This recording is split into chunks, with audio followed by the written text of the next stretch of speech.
Box 13, with the star of Paramount Pictures, Alan Ladd, as Dan Holliday.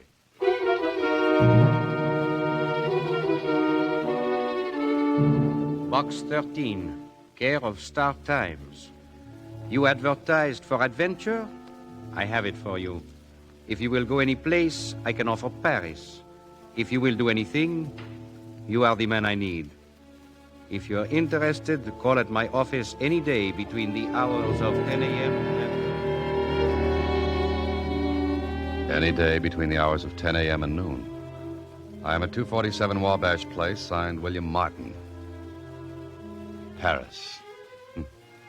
Adventure. What a dream that could have been. It was, but the awakening was different.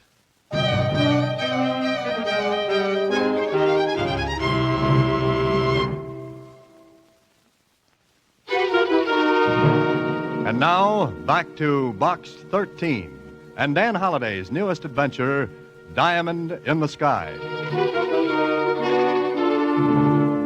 It sounded great.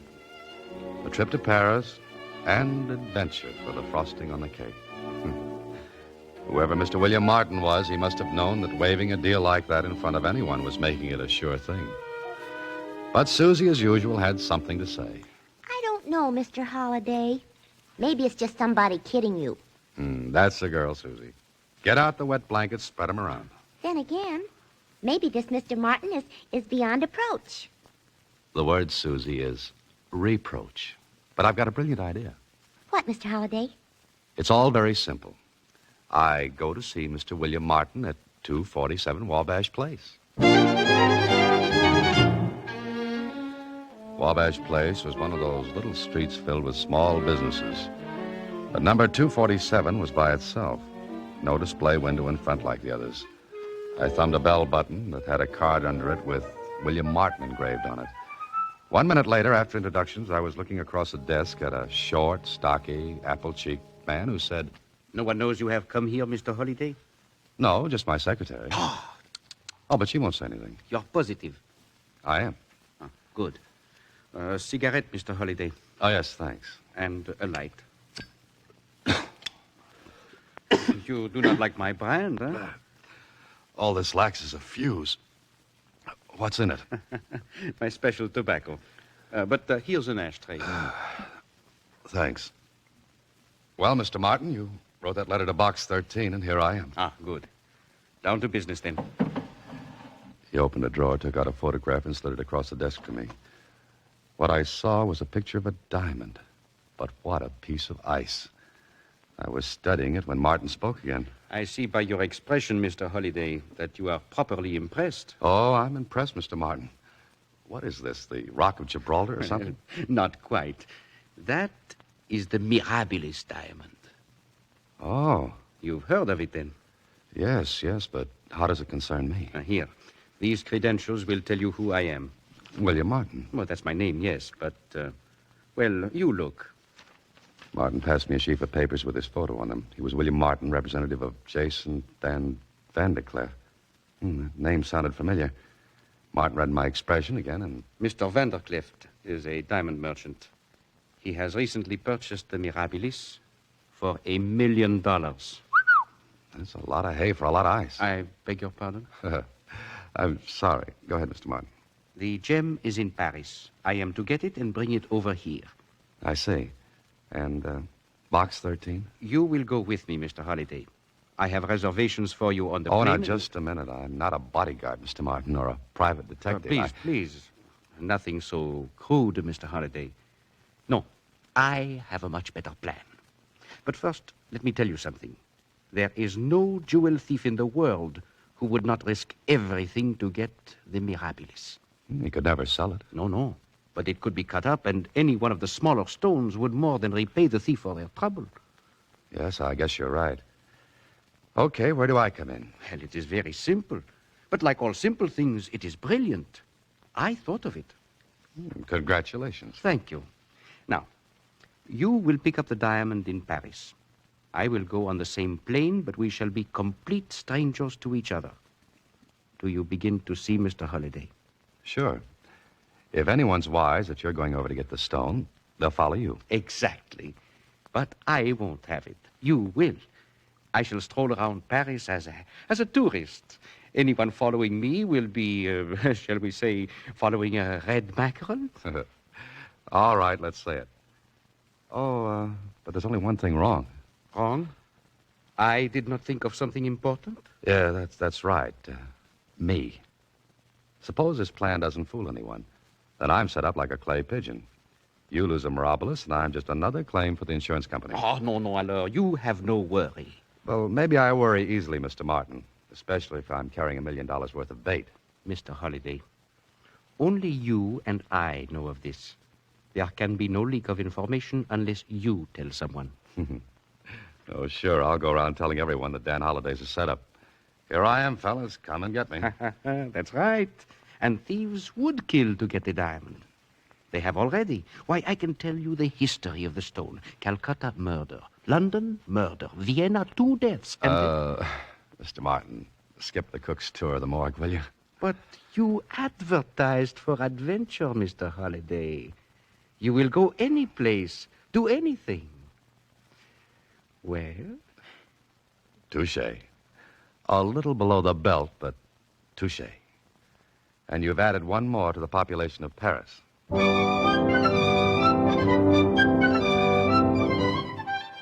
Martin's plan was simple, and if it worked, a good way to get the Mirabilis into the United States. I said if. Hey, who invented that word? Well, it was 3 days later that I was ready to leave, passport okay, papers in order, and a phone call from Martin warning me not to recognize him when we were on the plane. I gave instructions to Susie and left for the airport. A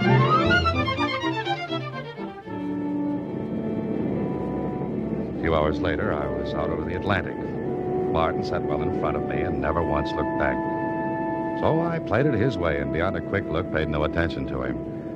Then, as I was settling down to watch the ocean go past underneath, Mr. Holliday? Mr. Dan Holliday? Yes, I'm Holliday. I'm Maureen Carson, your stewardess. Oh, how are you?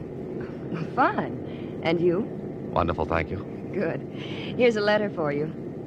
Letter? You're sure it's for me? Mr. Holliday, seat 19, flight 12. Check all the way through on that. All right, thanks, Miss Carson. You're welcome, sir. Oh, Miss Carson. Is there something you want? Well, just an answer to a question. Who gave you this? Well, no one. It was among last-minute letters and packages and gifts for our passengers. Oh, I see. Well, thanks again, Miss Carson. Not at all, Mr. Holliday. The letter was from Martin, brief and to the point. I was to go to an address in Paris and stay there until he called. Well, Mr. Martin was playing them close to his vest. Maybe he didn't trust me. And who could blame him? With $1 million worth of diamond for an ante, he wasn't dealing all the cards at once. Well, all I had to do was wait until morning in Paris.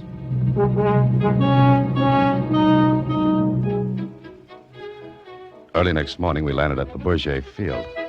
I stuck close behind Martin leaving the plane, but he didn't give me a tumble, so, well, I guess my cue was to hole up at the address mentioned in the letter until he got in touch. I was trying to flag down a taxi when... Is this the last time you saw Paris, Mr. Holliday? Oh, hello there, Miss Carson. Looks like you're having trouble. Yes, a little. Say, how do you get one of these grounded grasshoppers to stop? You wave in French, like this. Oh, just like that, huh? Just like that. Teach me to wave like that, and I'll be able to get a taxi in Paris. Of course, if you lend me your face. There's nothing to it. Oh, I almost forgot. I came out here to find you. Oh, something wrong? Passport, papers? No, but I believe this is yours. How did you get this? I found it on the floor of the plane just after you left. Oh? What's the matter? Nothing. Can I give you a lift? No, thanks. I have my reports to make out. Maybe some other time if we're still in Paris, huh? Well, I'll be for 3 days before the hop back to the States. No, I see. Well, thanks a lot, Miss Carson. I'll be seeing you. I hope so, Mr. Holliday. She walked away from me. In my hand was the letter from Martin telling me where to stay until I heard from him. I hopped into the cab, gave the driver the address, and then leaned back in the seat to do some thinking. The letter was in my inside coat pocket. Pretty hard for anything to fall out of there. But my coat had been on a hanger, and I'd been away from it just long enough for anyone to pick up that letter. So, if anyone was wise to the way the game was being played, Martin was home safe while I stood a better than even chance of being picked off of first base. A half hour later, I was sitting in the little room at the address given me when...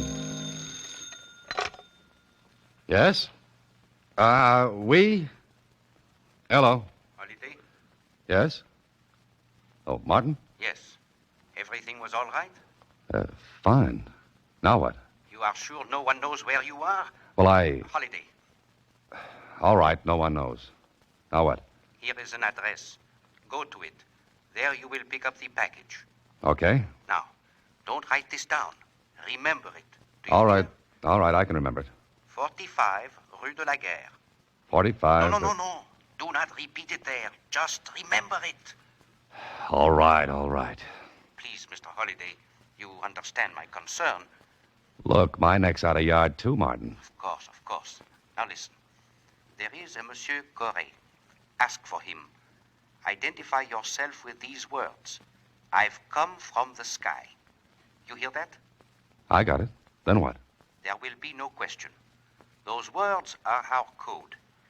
Now, I am registered at the Vendôme Hotel. Leave the package for me at the desk. Just like that, I leave a package I know worth... what I am doing. Now, that is all. The rest is up to you, Mr. Holliday. Okay. And, Mr. Holliday, Yes, what now? for your sake, I sincerely hope nothing goes wrong.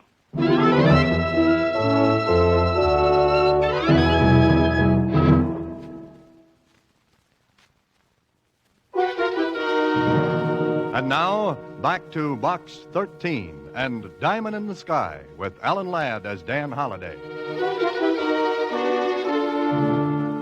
The rest was up to me, Martin said. All I had to do was collect the Mirabilis diamond, see that I wasn't caught off base, deliver it to Martin, and then that was all. I hailed a cab on the street. 4-5 Rue de la Guerre. Beat. Governor, with an accent like that, just talk English. Guess it wasn't very good, huh? Are you an American? No, a Londoner from Limehouse. Hop in, sir. That was 45 Rue de la Guerre, wasn't it? Yes, that's right. How did you know I was an American? You kidding? I drove a cab 3 years in Brooklyn. He wants to know how I know he's an American. Okay, Limehouse. Then you should know what this means. Step on it, never mind the tickets, huh? Blimey, I ain't heard that since the days in Flatbush. Hold on, pal. Here we go.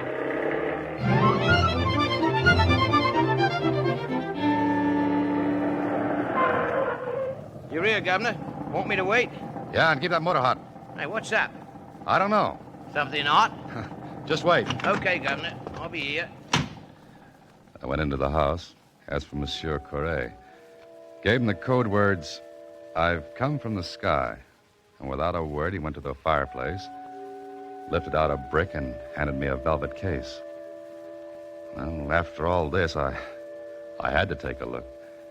Inside the case, well, the Mirabilis looked like a piece of something that would make any crook risk his neck.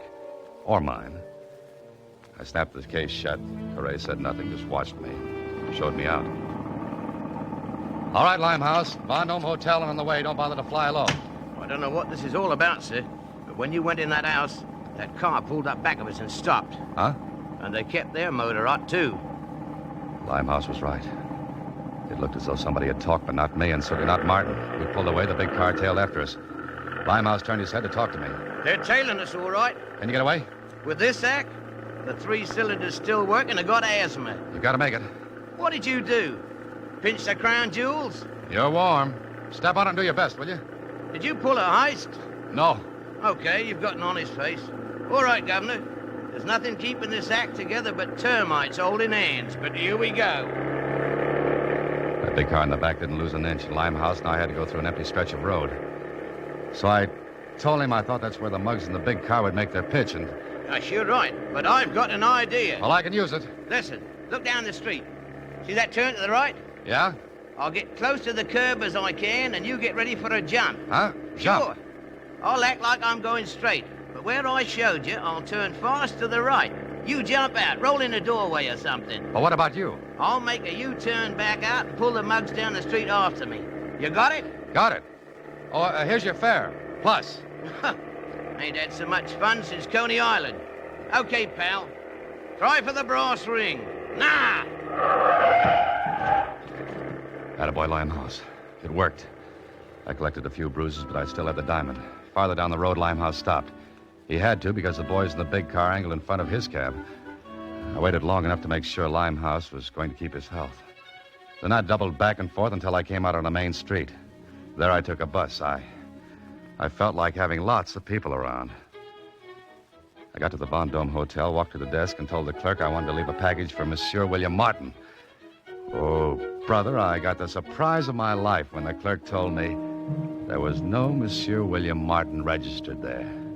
Well, I sat down to figure that one out.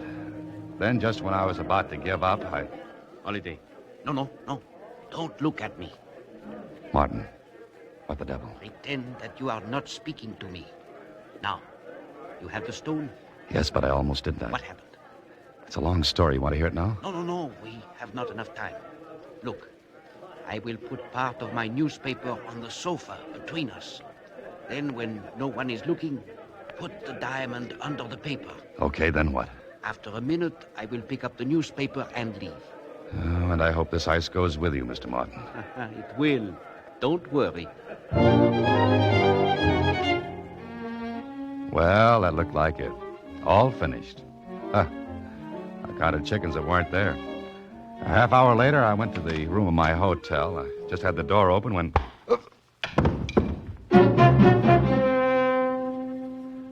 I woke from my deep dream of peace with a knot on my head and a distaste for the whole proceedings. And the room? Well, it was in shambles. Somebody had fine-combed it after drumming on my head. The manager knew nothing about it. Well, that made us even because I couldn't figure why somebody took the trouble to slug me and search the room when I didn't have the diamond. Unless somebody thought I was still carrying it. That somebody?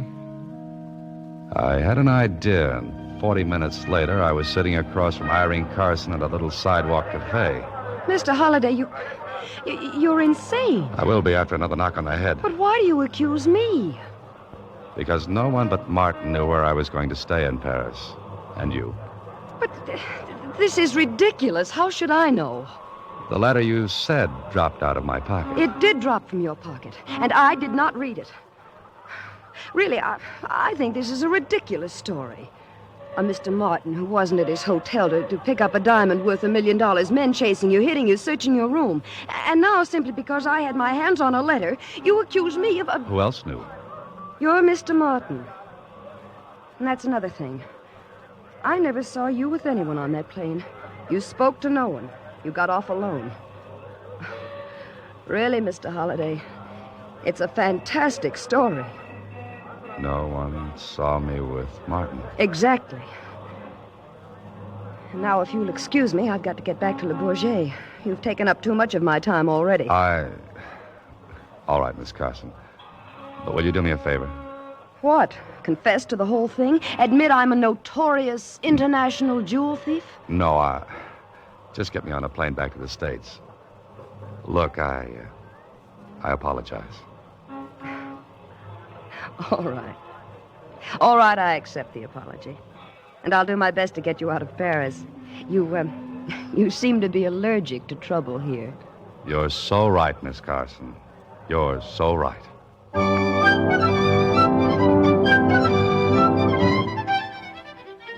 After that rigmarole in Paris, New York's LaGuardia Airport sure looked good to me. I was leaving the field when... Welcome home, Holiday. Well, Kling, what a nice surprise. I've got more. Come on. Hey, wait a minute. What is this? You're a writer. Write a line for yourself now. What are you talking about? I'm talking about a pinch, Holiday, which this is. Arrested? Now, wait a minute. It didn't make sense. Nothing made sense. On the way into the city, Kling wouldn't say a word. For every question I asked, he growled. But finally, in his office... Where's the diamond, Holiday? Diamond? Mirabilis, schmirabilis. Where is it? I smuggled it in, Kling. So you got through customs. Now quit stalling. Where is it? Are you kidding? $1 million in ice and nobody, kids. Nobody. Now, wait a minute. Why did you pick me up? I stopped in at your office to say hello, and Susie told me that you were in Paris. Yesterday we got word from Jason Vandercliff that the miraculous diamond he was to get from Paris hasn't shown up. We checked with the Paris police. A guy named Corray... Describe me. Is that it? Yeah. Susie tells me you're in Paris. Corray describes you, and 2 and 2 make 4. Now start talking. Well, I told Kling the story, starting with Martin's letter to Box 13 and ending with my return to the States. Can you prove that yarn? Get Martin and ask him. That'll be a little tough. He's dead. What? Yeah. When did you leave for Paris? Day before yesterday. Martin's body was found in the river that day. We didn't get an identification until yesterday. Vandercliff identified him. Kling, you're crazy. I tell you, Martin went to Paris on the same plane with me. Here's Martin's photograph. Take a good look. This isn't Martin. Vandercliff ought to know. His own agent. And the Martin I went with was a fake. Yeah. He'll probably killed the real Martin. Took his place, used his own photo and the credentials he showed you. That's a brilliant remark. But the crooks who chased me in Paris, my being hit over the head after I got the diamond, Yeah, it's easy to figure now. Your fake Martin sent those hoods after you to get the diamond and get rid of you for good so you couldn't identify him. That's why he wasn't registered at the hotel, because he didn't expect me to show up at the diamond. And the crack over the head, your room searched. Sure. When I got away from his boys, he sent them to my room thinking I might go back there before I went to the Vendome. I walked in while they were searching the room and they slugged me. Don't you see, Kling, I'm in the clear. Yeah? How? Well, because I had nothing to do with the Holiday, you've got your story. But only Martin can keep you out of jail. Then you've got to find Martin. How? He must have taken an earlier flight from Paris. But how could he get the diamond through customs? I don't know. You know, Holiday, this looks like the end of Box 13 for you. Martin loses himself in a city of 7 million, lays low, and leaves you to take the rap. What if I find him? You'll still have to make him talk. Listen, Kling. You know I've never been mixed up in anything shady. Maybe I've been roped in because I follow things through, but never deliberately. What are you getting at? Will you let me find Martin? How? You're our only link with him, and you don't know a thing about him. He could dye his hair, leave off his glasses. I know, but if I don't find him, I'm in trouble. Is that right? You've never been more right in all your life. All right. If I don't find him in 24 hours, I'll walk back in here and you can do what you want with me. Is that a deal? You know, Holiday, when I was a kid, I always wanted to be a cop. My father wanted me to be a sign painter. Now I realize my father was a smart man. All right, go ahead. A needle in a haystack. I was hunting for it, and it was a pretty sharp needle. Any character who could think up a frame as neat as this one would be tough to locate, if he was still in town. But I had to go ahead. It took me 2 hours to remember something that would help me. 7 hours more to follow it up, and an hour to get hold of Irene Carson and take her with me. Then call Kling and give him the setup. It was later that night that I knocked on a door. Yes? Who is it? Telegram from Mr. Benjamin Slade. Oh, one moment, please. Hello, Martin. What? I used to be a salesman. I'm good at sticking my foot in doors. Who are you? Mother Hubbard, and I've come to take a look in your cupboard, Mr. Martin. My name is Slade, Benjamin Slade. So, you did dye your hair. And you're much prettier without glasses. I have never seen you before in my life. Yes, but I've seen too much of you. Come on, Slade, or Martin, give it up, will you? What brought you here? One of your peculiar cigarettes. I remembered I tried to smoke one when I first met you. You are insane. Yeah? I went to your fake office in Wabash Place. There was an ashtray with some cigarette butts still in it. It took me 7 hours to run down the dealer who makes your cigarettes. Clever. But I still deny ever having seen you before in my life. Oh? Okay, let's try something else. Come in, please, will you? Martin, this is Miss Carson. Our stewardess on the trip over, remember? Mm-hmm. Miss Carson, is this the man who gave you the letter to give to me? Yes, that's the man. I did not... Oh. Slips count in this game, Martin. Besides, your handwriting in the letter can be identified. You're too clever. Duck, Miss Carson. Oh! Okay, Martin, without a gun, you're just another sitting duck. Now get up and come on.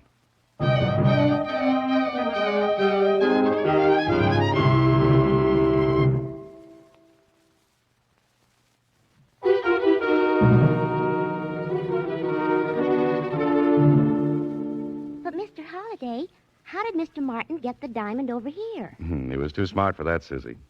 He left it in Paris. Oh. He got out and planned to return later. The Paris police have found it. You know, he was pretty silly. Silly. Oh, how'd you figure that out, Susie? Well, $1 million? Jeepers, look at all the income tax he'd have to pay on it. Huh? Oh. Good night, Susie. Next week, same time, Alan Ladd stars as Dan Holliday in Box 13.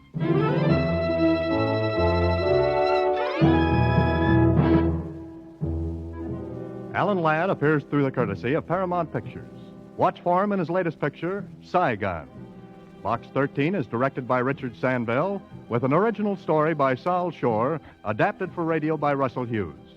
Original music is composed and conducted by Rudy Schrager. The part of Susie is played by Sylvia Picker and Lieutenant Kling by Edmund MacDonald.